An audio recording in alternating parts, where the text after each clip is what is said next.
The transport ship Forgotten Dawn drifted through the asteroid field like a dying whale, its hull scarred with burn marks and meteor impacts. Inside the cramped medical bay, Dr. Sarah Chun pressed her stethoscope against the chest of a young Zalani refugee. The alien child's breathing was shallow, her silver skin pale from malnutrition. "How many more are coming?" Sarah asked without looking up from her patient.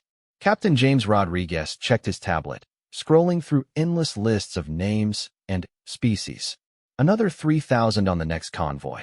Maybe more if the Galactic Council keeps their current policy." Sarah shook her head as she administered a vitamin injection to the child. The Zalani were just one of dozens of species that had been cast out from civilized space. Their crime? Being different, being weak, being inconvenient to the major galactic powers. The child opened her large, dark eyes and looked at Sarah with a mixture of fear and hope.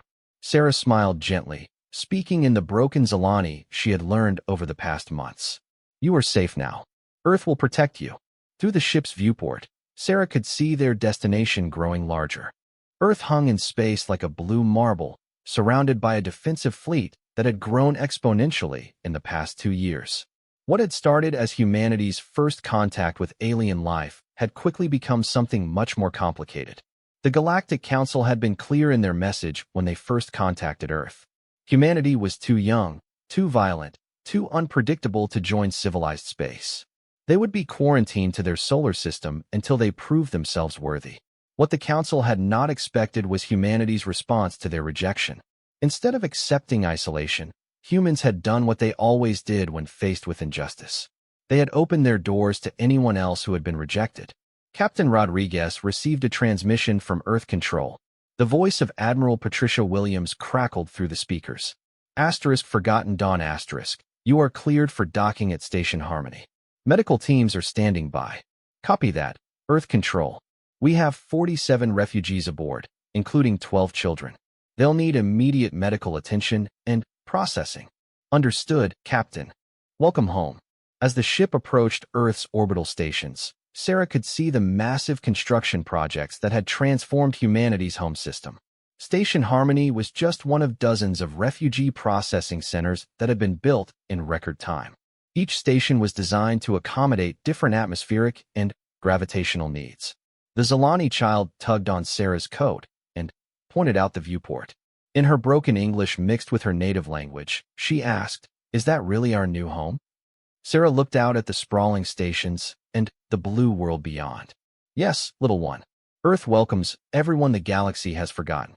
The docking process was smooth, a testament to the efficiency humanity had developed in handling refugee ships. As soon as the airlock sealed, medical teams rushed aboard. Sarah watched as her patients were carefully transferred to proper medical facilities, each alien being treated with the same care as any human patient.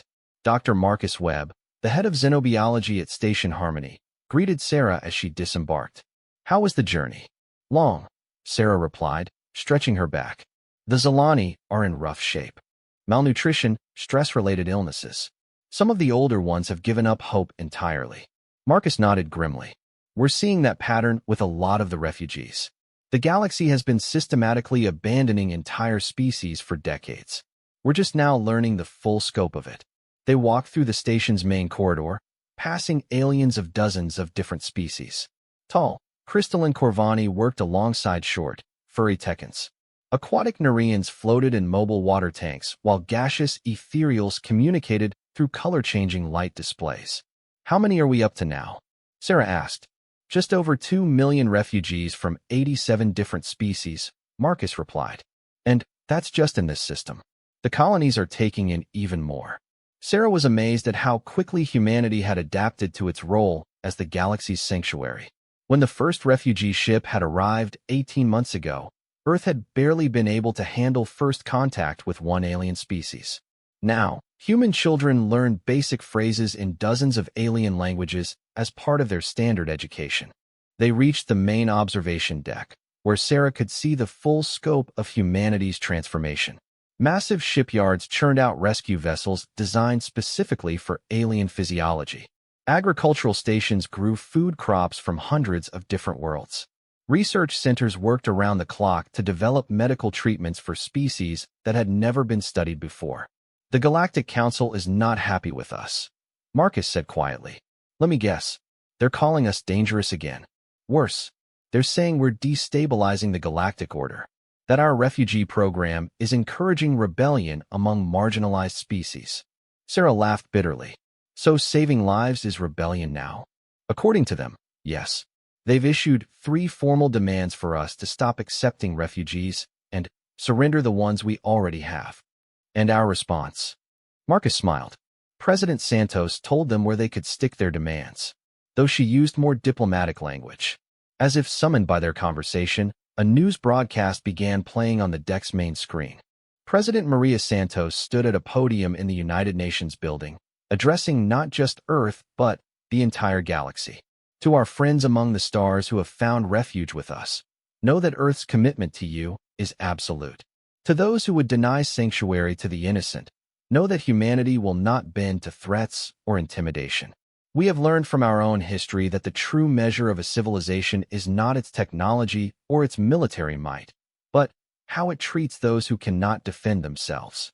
The camera panned across the audience, showing human diplomats sitting alongside refugee representatives from dozens of species. Sarah recognized several faces from her medical rounds, former patients who had recovered and now served as advocates for their people. President Santos continued, "We call upon all species to join us in building a new kind of galactic community, one based on inclusion rather than exclusion, on compassion rather than convenience. The galaxy may have rejected these brave souls, but humanity embraces them as family."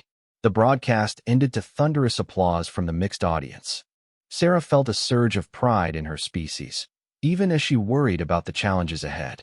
"The Council isn't going to take this lying down," she said to Marcus. "No, they're not. Intelligence reports suggest they're mobilizing a task force to blockade our system. They want to stop the refugee flow and force us to comply." Sarah thought about the Zalani child and the thousands of others like her who depended on Earth's protection. Then, we'll have to be ready for them. Marcus pointed to the shipyards where humanity's fleet was growing daily. "Admiral Thompson seems to think we can hold our own. Our ships might be newer and fewer, but they're designed by people who know what it's like to be underdogs." A soft chime indicated that the next refugee convoy was approaching the system. Sarah could see the distant lights of ships carrying more displaced souls seeking sanctuary.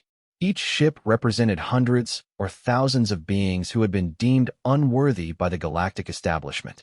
"I should get to the medical bay," Sarah said. "Those ships won't be carrying passengers in good condition." As she walked through the station, Sarah reflected on how much had changed. 2 years ago, she had been a simple emergency room doctor in Chicago. Now she was part of humanity's first and most important diplomatic mission, proving that Earth deserved a place among the stars by showing what that place could be. In the medical bay, teams were already preparing for the incoming refugees.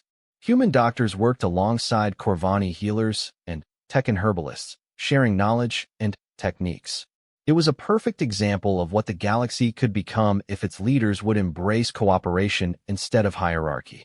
Dr. Yuki Tanaka, a young resident, approached Sarah with a datapad. "The lead ship is reporting passengers from the Noxian Collective. We've never treated their species before." Sarah took the datapad and studied the preliminary medical data. Silicon-based biology, methane atmosphere requirements, extremely high temperature tolerance. "We'll need to set up a specialized ward." "Already on it," Yuki replied. "Engineering is converting Bay 7.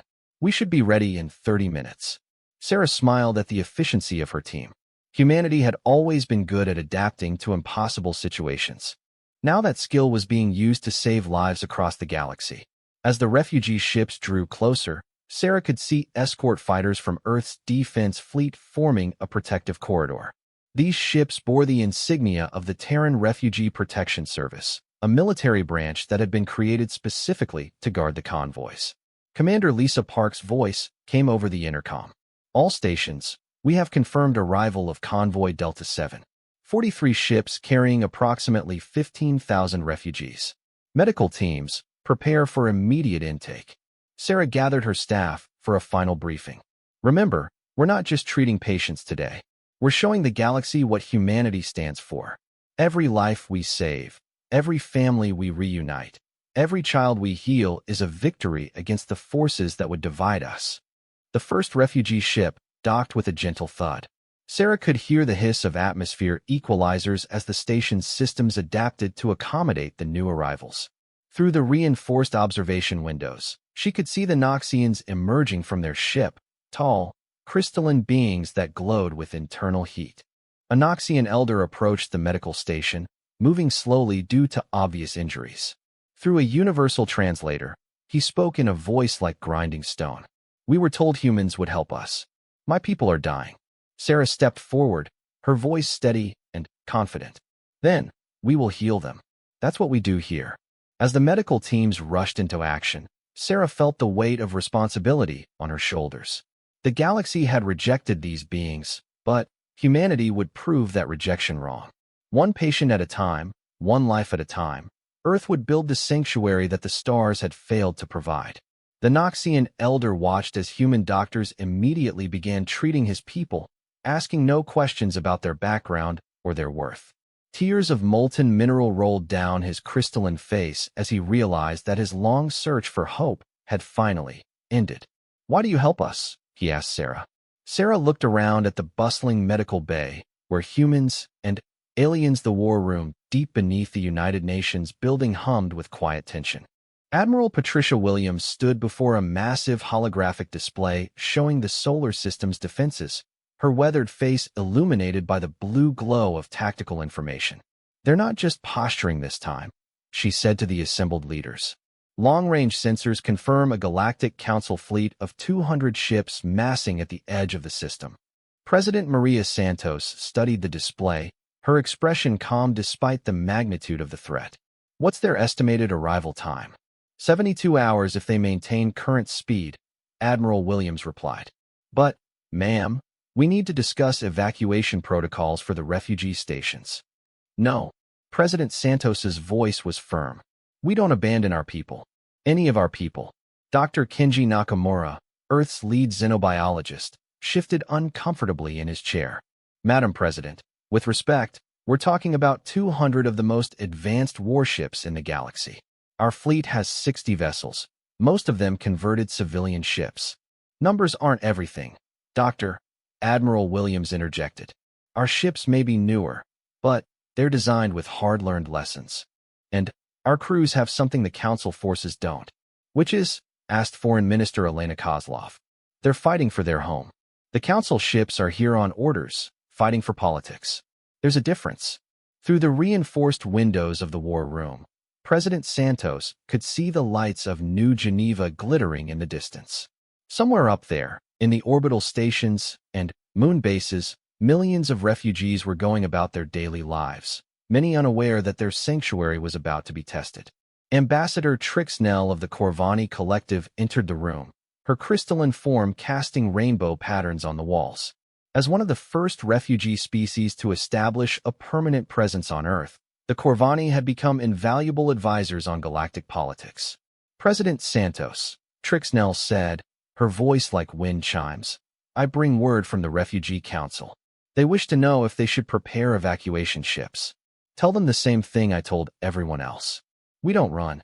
Trixnell's form brightened with what humans had learned to recognize as surprise. "But surely you understand the futility of resistance? The Council commands the loyalty of over 3,000 worlds. Their technology is millennia ahead of yours." President Santos turned to face the ambassador directly.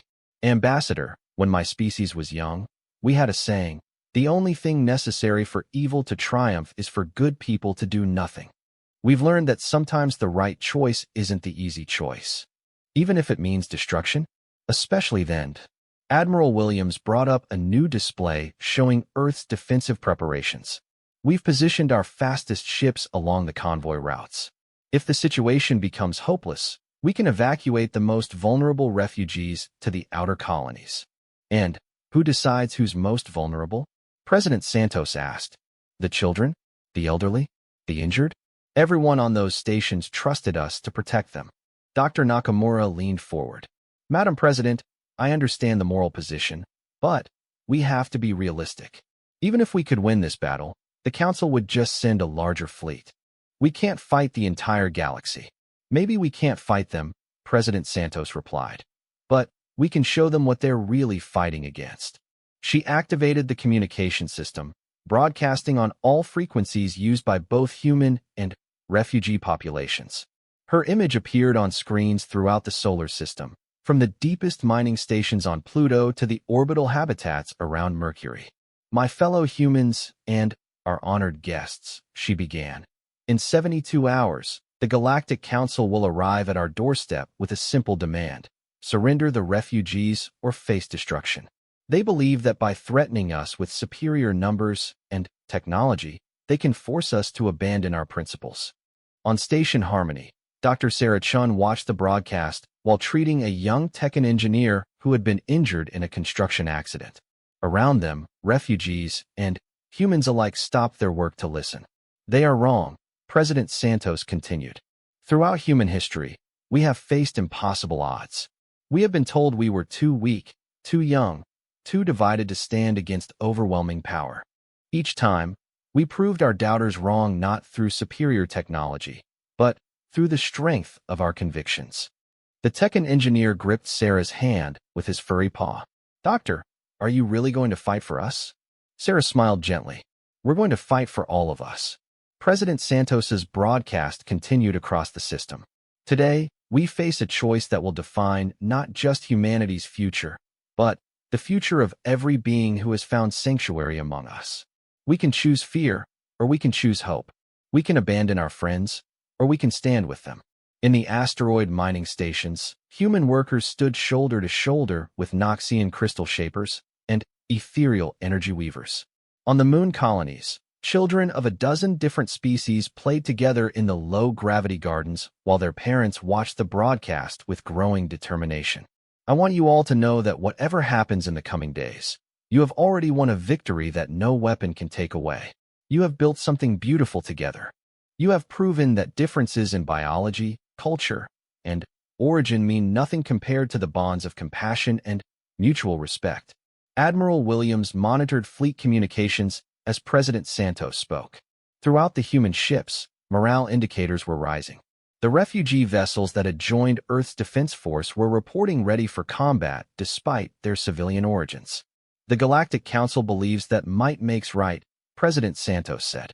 They believe that the strong should rule the weak, that the different should be cast out, that progress comes through domination rather than cooperation. Today, we tell them they are wrong.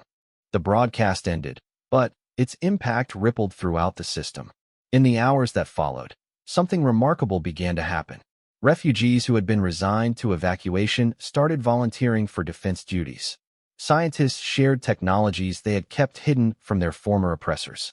Engineers worked around the clock to modify ships and stations for combat. Dr. Chin found herself treating a steady stream of volunteers who had pushed themselves too hard in preparation for the coming battle. An elderly Zolani physicist had collapsed while working on shield modifications. A group of young Corvani artists had suffered cuts while helping to camouflage station exteriors. "Why are you doing this?" she asked an injured Noxian who had been working for 18 hours straight on armor plating. The crystalline being's internal fire flared brighter. "Because for the first time in my life, someone stood up for me. Now I stand up for them." On the flagship Defiance, Admiral Williams reviewed the final defensive positions with her staff. Captain James Rodriguez, recently promoted to fleet operations, pointed to the tactical display. "The refugee vessels want to form a second defensive line behind our main fleet. I've tried to talk them out of it, but they won't listen." "Why not?" "Their ships aren't designed for combat. Most of them barely have functional weapons systems." Admiral Williams studied the formation. Nearly 300 refugee vessels of every size and configuration had positioned themselves as a barrier between Earth and the approaching Council fleet. Transport ships, mining vessels, research platforms, even converted passenger liners had been hastily armed with whatever weapons could be improvised. They know they can't win a straight fight, she realized. They're making a statement. "Admiral," came a transmission from the lead refugee ship, New Dawn Star. "This is Captain Vextar of the Antari Republic in exile. We request permission to broadcast a message to the approaching Council fleet. Admiral Williams looked at her communications officer, who nodded. Granted, Captain. All frequencies are open. Captain Vextar's voice carried across space toward the incoming fleet. His words were translated into dozens of languages, ensuring every Council species would understand. Council ships, this is Captain Vextar, formerly of the Antari Third Fleet. I know some of you. We served together. We fought side by side against pirates and insurgents. We shared drinks and stories about our families. The transmission continued, carried by the refugee ship's combined communication arrays. You are here because your leaders told you that Earth harbors dangerous elements, that humanity threatens galactic stability, that the refugees here are criminals and dissidents who deserve their exile. On the approaching Council flagship, Admiral Zephyran of the Hegemony Navy listened to the broadcast with growing discomfort. He did recognize Vextar's voice, and the Antari captain was right. They had served together during the Outer Rim conflicts. I want you to know who you are really facing, Vextar continued. You are facing children who have never known war, artists who create beauty in a dozen different mediums, engineers who build bridges instead of weapons, doctors who heal without asking about species or origin. More voices joined the broadcast. Scientists, teachers, farmers, craftspeople, refugees from across the galaxy speaking directly to the forces sent to destroy them. Each voice carried a story of rejection, of hope found on Earth, of new lives built in humanity's shadow. The Council fleet had slowed as the transmissions reached them.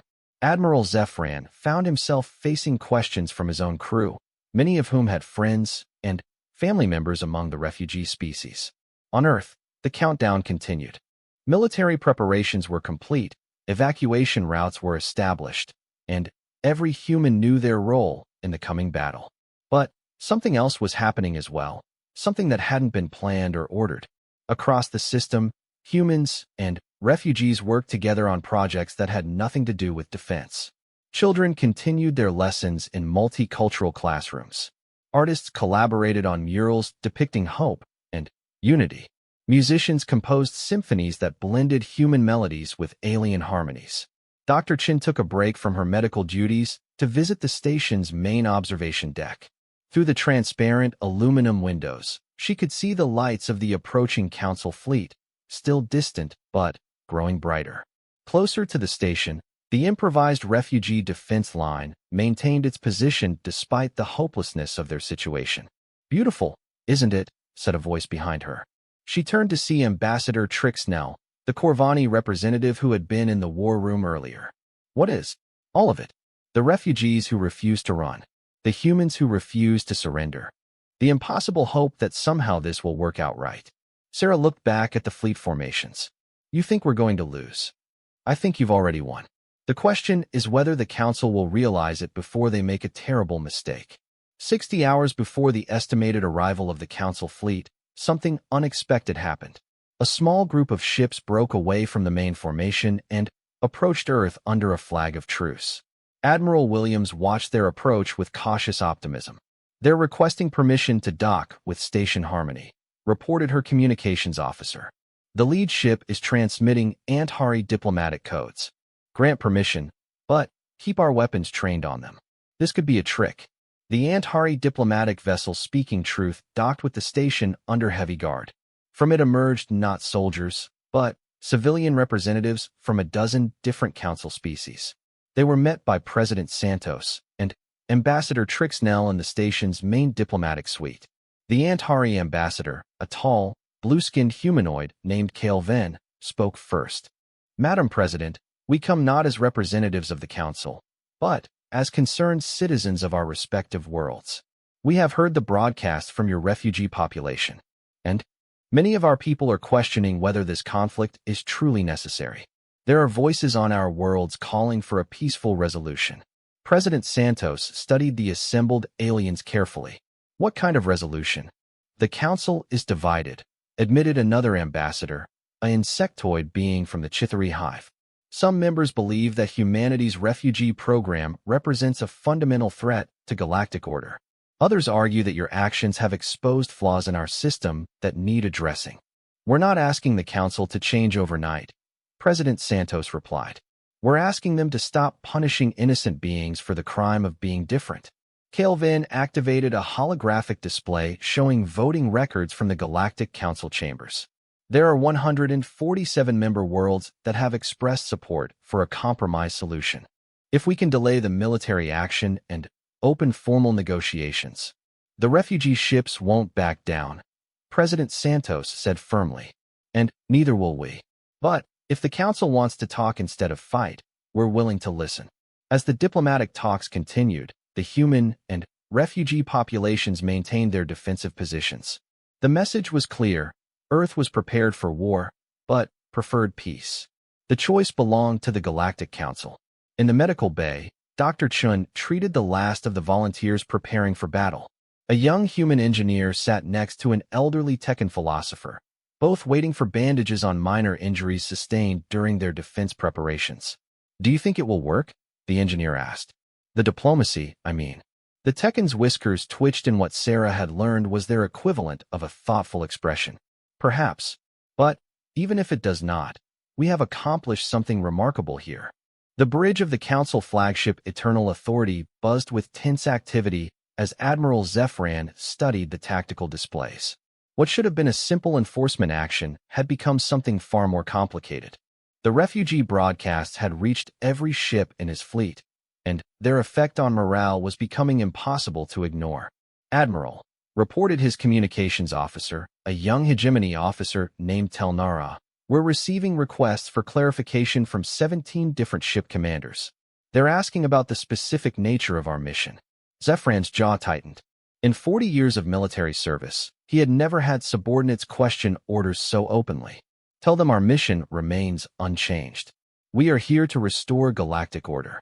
"Sir, with respect, the crews are asking what order means in this context. Are we here to remove the refugees by force? Are we here to destroy the human fleet?" The original mission briefing was vague. The Admiral turned to his senior staff, seeing his own doubts reflected in their faces. The Council's orders had been deliberately ambiguous. Force compliance with galactic law regarding refugee populations, restore proper authority, ensure stability. But watching the defensive formations around Earth, seeing the mixed fleets of humans and aliens preparing to die for each other, made those orders feel hollow. "Sir," interrupted the tactical officer, "the human fleet is moving into defensive formation. They're not backing down."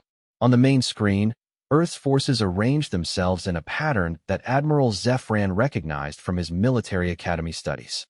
It was a classic last stand formation, designed to maximize damage to an attacking force while accepting inevitable defeat. Behind the human warships, the improvised refugee fleet maintained its position, clearly prepared to fight with whatever weapons they could manage. "Incoming transmission from the Council chambers," Telnara announced. "Priority Alpha." The holographic image of Counselor Veltar appeared on the bridge, his reptilian features twisted with impatience. "Admiral Zephyran, why has your fleet not yet engaged the human forces? You were ordered to resolve this situation quickly." "Counselor, the situation is more complex than our initial intelligence suggested. The humans have significant defensive capabilities, and the refugee population is actively supporting them. A direct assault would result in massive casualties on both sides. That is acceptable. The galactic order must be maintained." Admiral Zephyran felt something cold settle in his stomach. "Counselor, are you ordering me to fire on refugee civilian vessels? I am ordering you to complete your mission by any means necessary. The humans must be made to understand the consequences of defying Council authority." The transmission ended, leaving the bridge in uncomfortable silence. Around them, the crew members exchanged glances that spoke volumes about their feelings on the matter. Telnara approached the Admiral's station quietly. "Sir, I've been monitoring communications from the other ships. Several captains are requesting private conferences with you." "How many?" 43 ships, sir. That's more than a fifth of the fleet." Admiral Zephyran closed his eyes briefly. In the distance, Earth continued to shine like a blue beacon, surrounded by the lights of stations and ships that had become home to millions of displaced beings. The refugees hadn't chosen to defy the Council. They had simply wanted to survive. "Patch me through to Captain Vextar of the refugee fleet," he ordered. "Sir." Telnara looked surprised. Do it. The connection established. Captain Vextar's familiar voice filled the bridge. Admiral Zephyran. I wondered if you would call. Vextar, you know I have my orders. I do. Just as I know you're a good soldier who follows those orders, even when they conflict with your conscience. Admiral Zephyran looked around his bridge at the faces of his crew. They were all listening, waiting to see what kind of leader he truly was. The Outer Rim conflicts were different. We were fighting pirates and slavers, people who chose to harm innocents. And now I'm being ordered to attack people whose only crime was seeking safety. Through the communication link, Captain Vextar's voice carried a mixture of sadness and understanding. I know your crew, Admiral. Many of them served with my people during the Rim Wars. Good soldiers, good people. Do you think they'll follow orders to fire on refugee children? Admiral Zephyran didn't answer immediately. Instead, he activated the ship's internal communication system. All hands, this is the Admiral. Report to your section leaders for immediate crew assessment. I want to know the readiness status of every department within the hour. What he was really asking for was a loyalty check, and everyone on the ship knew it. Meanwhile, on Earth, President Santos received updates from the diplomatic team still aboard Station Harmony. The Antari ambassador Calvin had been in constant communication with moderate factions within the council chambers. The vote is closer than we hoped, Calvin reported via secure transmission. 147 world support negotiation, but 162 still back military action. The deciding factor may be what happens when the fleets meet. Are you saying this could go either way? I'm saying that if Admiral Zephyran fires the first shot, the hardliners will use it as justification for a full-scale war. But if he refuses to attack, President Santos understood the implications. One man's decision could determine the fate of millions. In the depths of Earth's military command center, Admiral Williams monitored the approaching Council fleet with growing concern. Her tactical computers showed hundreds of scenarios, but they all ended the same way. Earth's forces would be overwhelmed within hours of engaging. Ma'am, reported Colonel Martinez, we're receiving strange signals from the Council fleet. It looks like internal communications, but they're not encrypted. Not encrypted? That's unusual for a military operation. Yes, ma'am. And the content is interesting. It appears to be ship commanders requesting clarification on rules of engagement. Admiral Williams studied the intercepted communications with growing hope. Military forces didn't usually debate their orders so openly unless there was significant disagreement about their mission. Colonel, prepare a general broadcast to the Council fleet. I want to speak directly to their ship commanders. Ma'am, that would be highly irregular. So is this entire situation.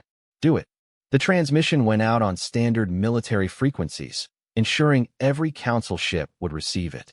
Admiral Williams appeared on their screens in her dress uniform, speaking calmly but firmly. Council fleet commanders, this is Admiral Patricia Williams of the Earth Defense Force. I know many of you are questioning your orders right now. I know because I would be questioning them too if I were in your position. On dozens of Council ships, bridge crews stopped their preparations to listen. Many of these officers had spent careers protecting innocent life, and they found themselves facing orders that contradicted everything they had sworn to defend. You have been told that Earth threatens galactic stability, Admiral Williams continued. I want you to see what that threat really looks like.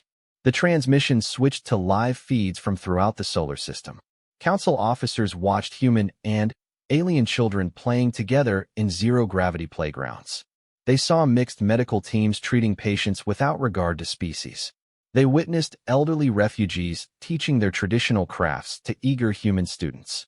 This is what your leaders want you to destroy, Admiral Williams said as the images continued. Hospitals where human doctors save alien lives. Schools where refugee children learn alongside human ones. Workshops where beings from across the galaxy share their knowledge and culture.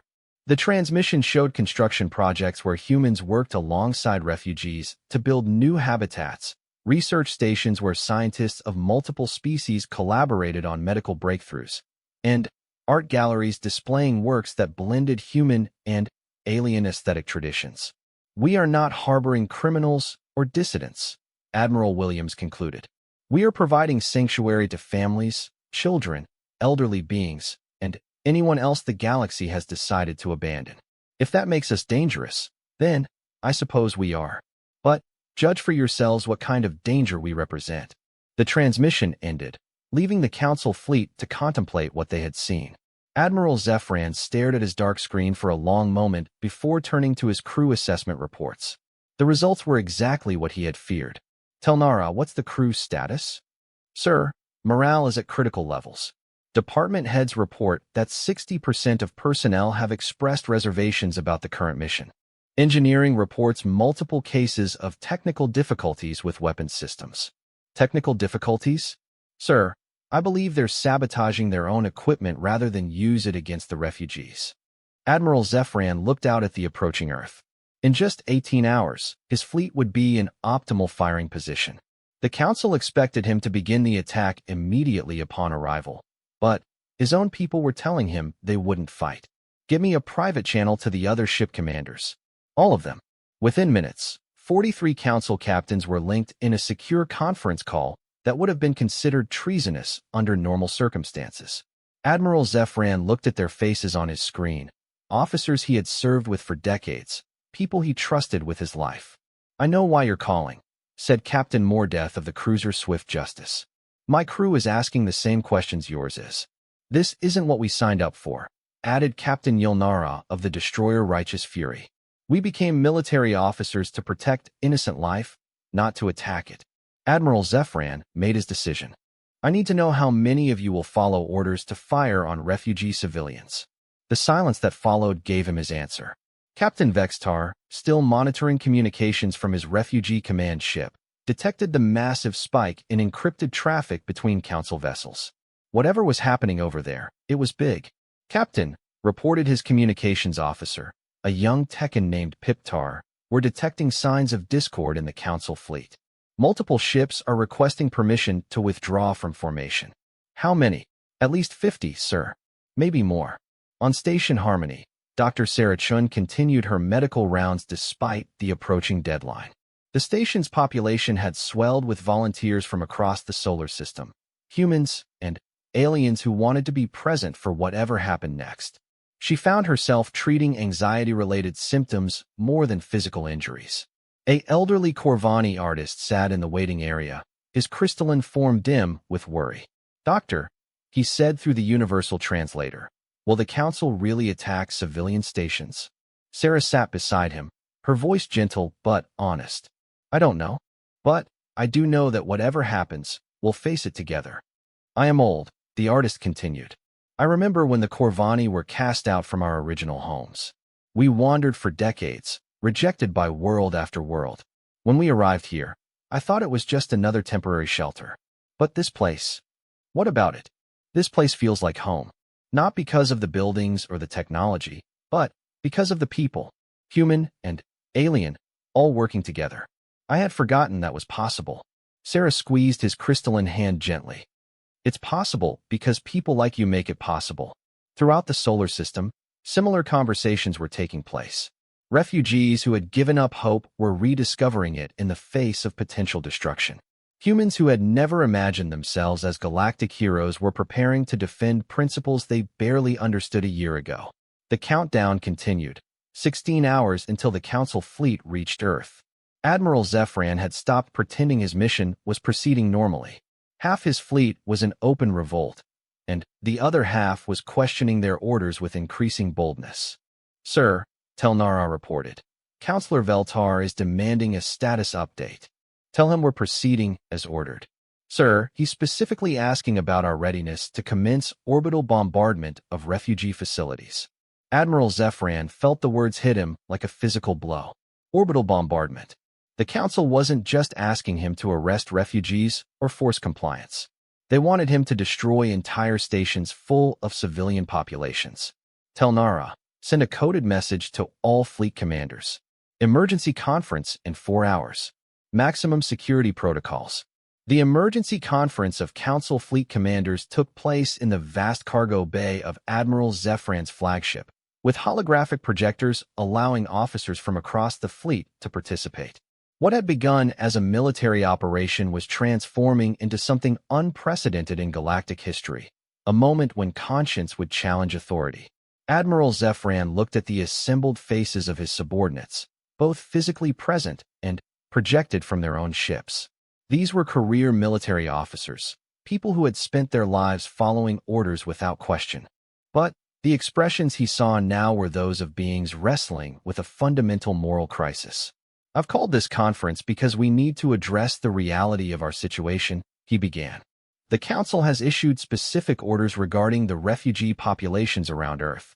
They want us to use orbital bombardment to destroy civilian stations." The cargo bay erupted in shocked voices. Captain Mordeth of the Swift Justice stood up, his scaled features flushed with anger. "Admiral, that would be a war crime under every military code in the galaxy." "I am aware of that, Captain, which is why I need to know where each of you stands." Captain Yilnara spoke from her ship's bridge via hologram. "Sir, my crew has already made their position clear. They will not fire on civilian targets. Period. I can court-martial them all, but I cannot make them murder innocents." Similar reports came from ship after ship. Out of the 200 vessels in the fleet, only 43 commanders confirmed their crews would follow orders to attack refugee stations. The rest reported varying degrees of resistance, from passive noncompliance to active sabotage of weapons systems. "This isn't a military crisis," observed Captain Thexlar of the Heavy Cruiser Galactic Order. "This is a moral one. The Council has asked us to do something that violates everything we swore to defend when we took our oaths." Admiral Zefran had served under 3 different councils during his career, but he had never faced orders that so clearly contradicted basic military ethics. "The question before us is simple. Do we follow our orders, or do we follow our consciences?" "Admiral," interrupted a voice from the back of the cargo bay. Lieutenant Commander Valak, a young officer who had served with distinction in anti-piracy operations, stepped forward. "With respect, sir, there's a third option, which is, we could ask the humans to surrender the refugees to prevent bloodshed, then ensure those refugees are treated humanely. Take them into protective custody rather than leaving them to be disposed of." The suggestion hung in the air for a moment before Captain Mordeth shook his head. "Commander, have you been monitoring the refugee communications? These beings would rather die than return to the conditions they fled. And can you guarantee they'd be treated well once they're out of human protection?" Valak's confident expression faltered. Everyone in the fleet knew about the Council's track record with undesirable populations. Protective custody had a way of becoming permanent exile or worse. "The humans won't surrender them anyway," added Captain Yilnara. "They've made that clear. So our choice remains the same. Attack innocent civilians or refuse orders." Admiral Zefran activated his personal communicator, connecting to his counterpart on Earth. "Admiral Williams, this is Admiral Zefran. I request permission to speak with you directly." The response came within minutes. Admiral Williams appeared as a hologram in the cargo bay, her expression cautious but professional. "Admiral Zefran, I assume you're here to deliver an ultimatum." "Actually, Admiral, I'm here to ask for your help with a problem." The surprise on Williams' face was evident. "What kind of problem?" "The Council has ordered me to conduct orbital bombardment of your refugee stations. My fleet is in open revolt against those orders.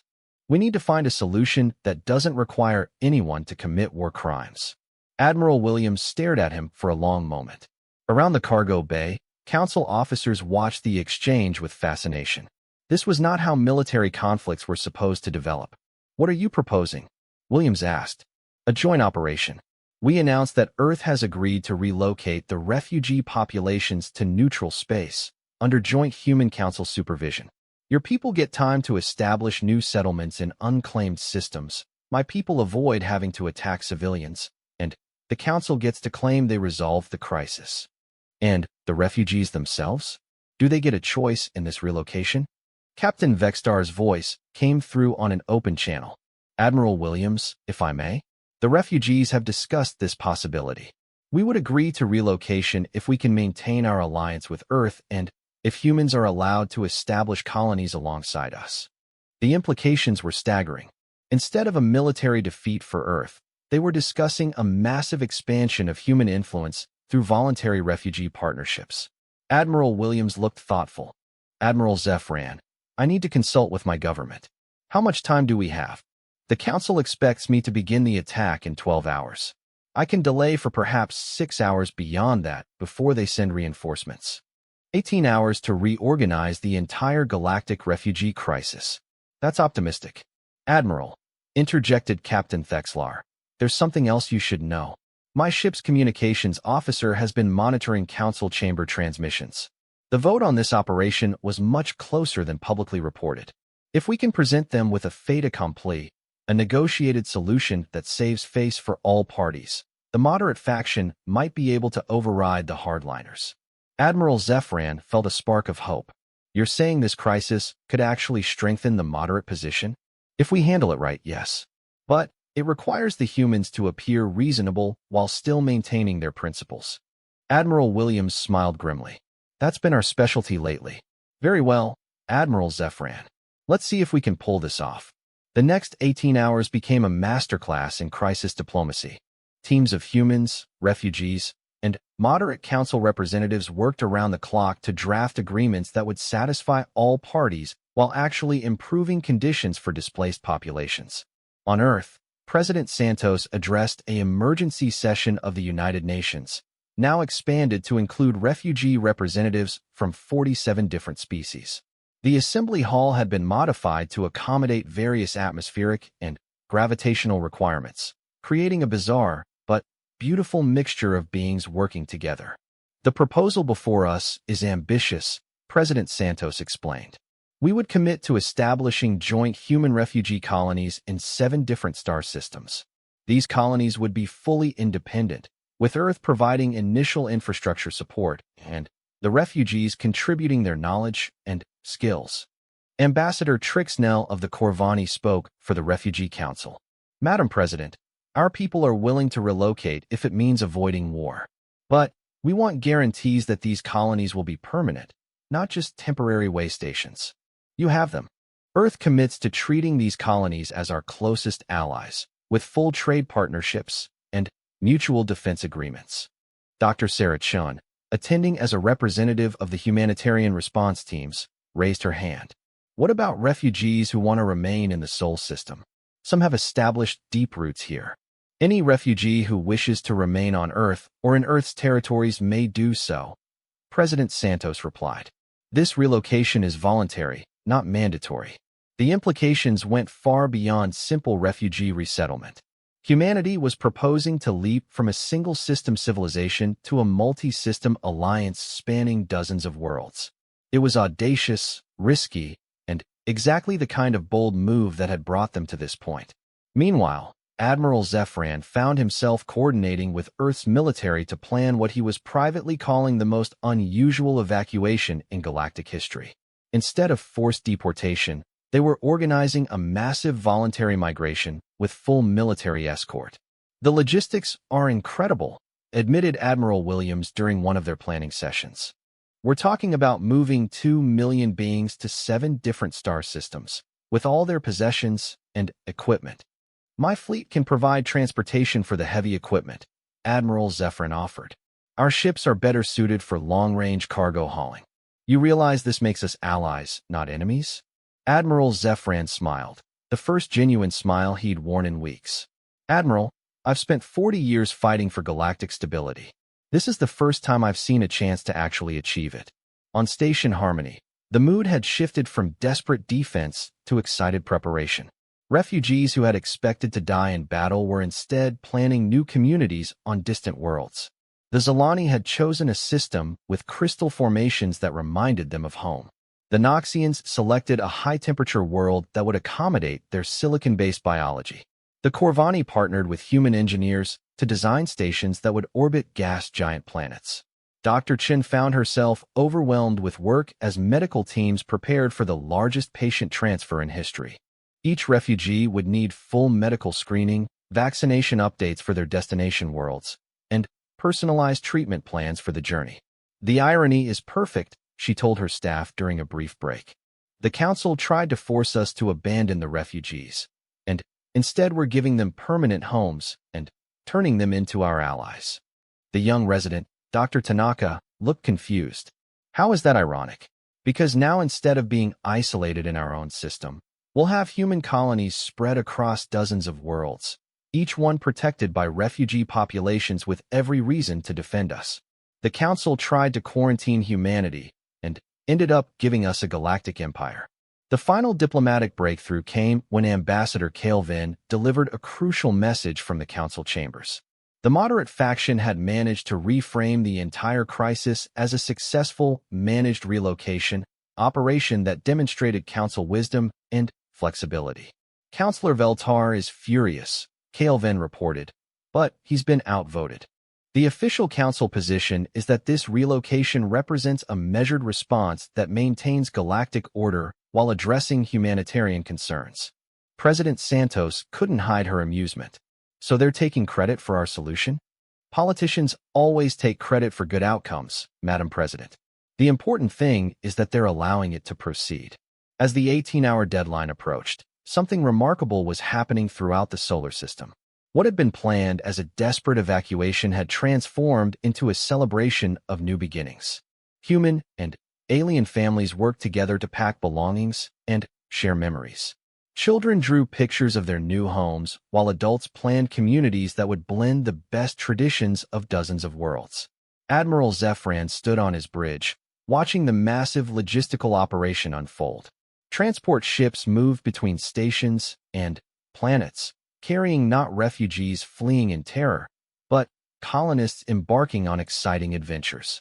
His own ships had been integrated into the convoy system, with Council crews working alongside human and refugee personnel. Sir, reported Telnara. All ships report ready for departure. The first convoy to the Kepler 438 system is prepared to begin jump sequence. Admiral Williams, Zefran called through their open communication link. Are your people ready? We're ready, Admiral. Thank you for making this possible. Thank you for showing us what was possible.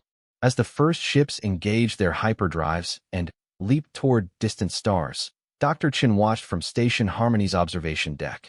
The young Zalani girl she had treated on that first day stood beside her, looking out at the departing ships with wonder rather than fear. Doctor, the child said in much improved English, are we really going 5 years after the great relocation? Dr. Sarah Chun stood on the observation deck of New Harmony Station, orbiting the gas giant Kepler 438c. Through the transparent aluminum windows, she could see the sprawling cities that floated in the planet's upper atmosphere, a marvel of human engineering and ethereal atmospheric science working together. The transformation had been remarkable. What had started as refugee camps had evolved into thriving communities that blended the best technologies and traditions from dozens of worlds. Children who spoke 3 or 4 languages as naturally as breathing played in zero-gravity parks designed by Corvani artists and human engineers. Dr. Chun, came a familiar voice behind her. She turned to see Captain Vextar, now Admiral Vextar of the Joint Human Refugee Defense Fleet. The former exile had been promoted to oversee security for all 7 colony systems. Admiral, she smiled. How was the Council meeting? Enlightening. They've officially requested permission to establish a cultural exchange program with our colonies. Sarah laughed. The same council that ordered us destroyed 5 years ago now wants to learn from us. Politics change. The moderate faction is now the majority, and they're pointing to our success as proof that their approach works better than the hardliners' methods. Through the observation windows, they could see a convoy of ships approaching the station.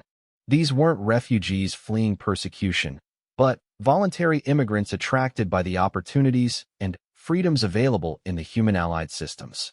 Word had spread throughout the galaxy about worlds where anyone could find acceptance and prosperity regardless of their species or background. How many new arrivals this month? Sarah asked. Almost 50,000. We're having to accelerate construction of New Geneva Station to accommodate everyone. The irony wasn't lost on either of them.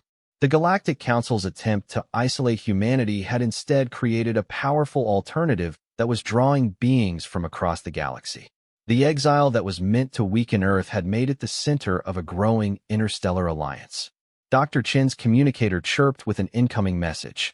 The holographic image of President Santos appeared, though she looked older and bore the title of Alliance Chancellor now. Sarah, I hope I'm not interrupting your vacation. Not at all, Chancellor. What can I do for you? We've received a formal request from the Galactic Council. They want to establish an embassy on New Harmony Station and begin negotiations for full recognition of the alliance. Sarah and Admiral Vextar exchanged glances. Recognition by the Council would legitimize their alternative approach to galactic civilization and potentially open the door to peaceful coexistence. What's the catch? Sarah asked. They want to meet with the original refugee leaders and the human officials who organized the relocation. They specifically requested you and Admiral Vextar, along with Admiral Zephyran. Zephyran? Is he still in trouble with the Council for his role in the peaceful resolution? Actually, he's been promoted. Turns out that preventing a war while maintaining galactic stability is exactly what the Council values in its military leaders. He's now head of their Department of Diplomatic Security. Admiral Vextar stepped closer to the hologram. Chancellor, what are they really after? The Council doesn't just recognize independent alliances out of goodwill. Intelligence suggests they're dealing with 3 new refugee crises of their own. Species that are demanding relocation to Alliance territory rather than accepting Council-designated settlements. They need to learn how we make integration work so well. The request made perfect sense. The Alliance colonies had achieved something unprecedented in galactic history, truly integrated multi-species societies where beings flourished regardless of their biological or cultural background. While Council worlds maintained strict species segregation to prevent conflicts, Alliance worlds had proved that diversity could be a source of strength rather than division. When would they want to meet? Sarah asked. 2 weeks. The session would be held on neutral ground, aboard Admiral Zephyran's flagship in the space between our territories. Sarah looked out at the thriving communities below. In the 5 years since the relocation, she had watched the impossible become routine. Human children played alongside young Noxians in high-temperature zones. Elderly Corvani taught crystallography to fascinated human students. Tech and engineers collaborated with human designers to create art installations that defied conventional physics. I'll do it, she decided. But I want to bring representatives from each of our member species. If the Council wants to learn how integration works, they need to hear from everyone who makes it possible. Chancellor Santos smiled. I was hoping you'd say that. We're already preparing a full delegation. This could be the beginning of a new era for the galaxy. The 2 weeks passed quickly as the Alliance prepared for what many hoped would be a historic diplomatic breakthrough. The meeting location was Admiral Zephyran's new flagship, the Peaceful Resolution, a name that had raised eyebrows throughout Council military circles. Sarah found herself aboard the massive vessel along with 30 other Alliance representatives. The Council had assembled an equally impressive delegation, including ambassadors from over 100 member worlds and several high-ranking military officers. The central conference room had been modified to accommodate the various atmospheric and gravitational requirements of all attendees. Humans sat alongside aquatic Nereians in mobile water tanks, while gaseous ethereals communicated through swirling patterns of colored light. Crystalline Corvani refracted the room's illumination into beautiful rainbow patterns that danced across the walls. Admiral Zephyran opened the session with remarks that would have been unthinkable 5 years earlier. Ladies, gentlemen, and beings of all classifications, we are here to discuss something that was once considered impossible: the successful integration of multiple species in unified communities. Counselor Veltar, the reptilian hardliner who had originally ordered the attack on Earth, sat stiffly in his environmental suit. Admiral, the Council appreciates the opportunity to study your experiment. However, we must emphasize that what works in small, isolated communities may not be applicable to the larger galactic population. Ambassador Trixnell, now representing the Corvani colonial government, responded with crystalline chimes that translated as gentle laughter. Counselor, our communities are no longer small or isolated. New Harmony Station alone houses 2 million beings from 43 species. Our trade networks span dozens of star systems. This is not an experiment. It is a proven model for galactic civilization. The Council representatives shifted uncomfortably. They had come expecting to study interesting but limited local successes, not to be confronted with evidence of a viable alternative to their own system. Dr. Chen stood to address the assembly. 5 years ago, you saw our diversity as a weakness. You believe that bringing together different species would create chaos and conflict. I'd like to show you what actually happened. She activated a holographic display showing statistical comparisons between Alliance worlds and traditional Council territories. The numbers were striking: lower crime rates, higher innovation indices, faster economic growth, and dramatically better health outcomes across all species. "How is this possible?" asked Ambassador Yilneth of the Centauri Republic. A young human named Marcus Webb, now 23 and serving as an integration coordinator, answered. "Because we stopped treating differences as problems to be managed and started treating them as resources to be shared.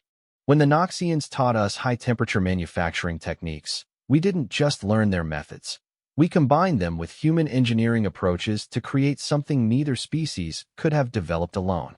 Similar examples filled the presentation. Corvani crystal growing technology merged with human hydroponics to create revolutionary agricultural systems. Ethereal energy manipulation combined with human electronics led to breakthroughs in power generation. Tech and artistic sensibilities influenced human architecture to produce buildings that were both beautiful and perfectly functional. Counselor Veltar listened with growing discomfort. "These achievements are impressive, but they come at a cost. Your worlds lack proper authority structures. Your integration creates confusion about chain of command and cultural hierarchies." Admiral Vextar stood, his blue skin darkening with controlled anger. "Counselor, I spent the first 40 years of my life believing in those hierarchies. They told my people we were inferior, unworthy of full citizenship, suitable only for manual labor. When we were exiled, I thought it was justice." He gestured to the mixed assembly around them. "This integration you fear has given my people opportunities that rigid hierarchies never allowed. My daughter is studying xenobiology at the University of New Geneva alongside human and Corvani students. My son designs starships that incorporate engineering principles from 7 different species. They are not confused about authority. They understand that competence and character matter more than biology." The session continued for 3 days, with Alliance representatives demonstrating successful integration practices and Council members struggling to understand how such diversity could function without constant conflict. The breakthrough came when a junior Council delegate asked a simple question. "How do you resolve disputes between different species? Don't cultural misunderstandings create constant friction?" Dr. Chin smiled. "They did at first. But we developed something the Council system lacks: genuine cultural exchange programs. Instead of maintaining separate species enclaves, we require all residents to spend time learning about their neighbors' traditions and perspectives." She showed them footage of human children learning Zalani meditation techniques, while young Zalani practiced human sports. Elderly Tekken craftsmen taught their skills to eager Corvani students who added their own crystalline innovations to traditional designs. "The misunderstandings become learning opportunities," explained Maria Santos, now a graduate student in interspecies psychology. "When my ethereal roommate accidentally disrupted my electronics with her energy fields, we didn't see it as a conflict. We worked together to develop shielding techniques that protected sensitive equipment while allowing her to express herself naturally." Counselor Veltar finally asked the question that had been haunting him throughout the conference. "What about security? How do you prevent infiltration by hostile elements or coordinate defense against external threats?" Admiral Zefran answered before the Alliance delegation could respond. "Counselor, I've been monitoring their security arrangements for 5 years. They achieve better threat detection and response than most Council worlds because they have citizens who are genuinely invested in protecting their communities." He displayed intelligence reports showing how Alliance citizens had repeatedly identified and neutralized security threats through simple community awareness. When someone didn't belong or seemed to be planning harm, neighbors noticed and reported it, not out of suspicion, but out of genuine care for their shared home. "Their security works because their society works," Admiral Zefran concluded. "People protect what they value, and these beings value their integrated communities more than anything else in the galaxy." As the conference drew to a close, something remarkable happened. Several junior Council delegates began asking detailed questions about immigration procedures to Alliance territory. They weren't seeking information for their governments. They were inquiring for themselves. Ambassador Calvin, now serving as the Alliance's diplomatic coordinator, noticed the trend. To any council citizens who might be interested in experiencing our way of life, I want you to know that our doors remain open. We judge applicants based on their commitment to peaceful coexistence and mutual respect, not on their species or origin. The formal outcome of the conference was a series of agreements establishing cultural exchange programs and limited trade relationships between the Alliance and moderate council worlds. But the real result was subtler and potentially more significant. The galaxy had seen proof that a different way was possible. Dr. Chin stood once again on the observation deck of New Harmony Station, watching the council ships depart. Admiral Vextar joined her, both reflecting on how far they had all come. "Do you think it will make a difference?" she asked. "It already has." 3 of the junior delegates submitted immigration applications before their ships left. Word is spreading that there's an alternative to the council's rigid hierarchy. Through the observation windows, they could see construction beginning on a new wing of the station designed specifically to accommodate council refugees. The galaxy was slowly learning what Earth had discovered 5 years earlier, that rejection could be the first step toward something better. "The galaxy rejected us," Admiral Vextar mused. "But humanity gave us sanctuary. Now we're giving the galaxy a chance to reject its own limitations." Sarah smiled as she watched human and alien construction crews working together in the vacuum of space, building a future that neither species could have imagined alone. The great experiment in galactic compassion was no longer an experiment. It had become a revolution that would reshape the stars. In the distance, new ships approached, carrying the next wave of beings seeking something better than what they had known. The Alliance would welcome them, just as Earth had welcomed the first refugees 5 years ago. And, with each arrival, the galaxy became a little more integrated, a little more hopeful, and a little more like the universe they all deserved to inhabit. The Council had tried to contain humanity's dangerous ideas about inclusion and cooperation. Instead, they had created the very alliance that would transform the galaxy.